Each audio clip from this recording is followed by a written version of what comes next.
the hero of the match. Rauf becomes hero here. ಮತ್ತೊಮ್ಮೆ ಮುಂದುವರಿಸಬಲ್ಲೆ. Target ಆಗಿರಿಸಿದ್ದು ಬೇರೆಯವರನ್ನ, ಓರ್ವ ದಾಂಡಿಗನನ್ನ, ಓರ್ವ ಆಟಗಾರನನ್ನ ಅವಲಂಬಿಸದ ತಂಡವಾಗಿ ಮಾರ್ಪಾಡಾಗ್ತಾ ಇದೆ. ಬರಲಿ ಚಪ್ಪಾಳೆ ರೌಫ್ ರವರಿಗೆ. ದೊಡ್ಡ ಚಪ್ಪಾಳೆ ಅರಿಸಿದ ತಲೆಂಗುം ಬೆಲೆಂಗುം ಇಲ್ಲದೆ ಟೀಮಿಗೆ വേണ്ടി നേരിട്ട 9 പന്തുകൾക്ക് പിന്നാലെ 32 റണ്ണുകൾ നേടി.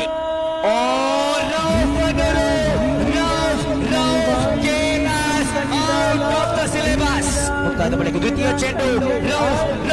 Rauf becomes the hero of the match. Rauf Mannuru, your beauty, you got airport. ದೊಡ್ಡವರ ತೈದು. Rauf Mannuru ಒಂದು ಚೆಂಡು ಬಾಕಿ ಇದೆ. ರೌಫ್ ಬಾರಿಸಿದ್ರು.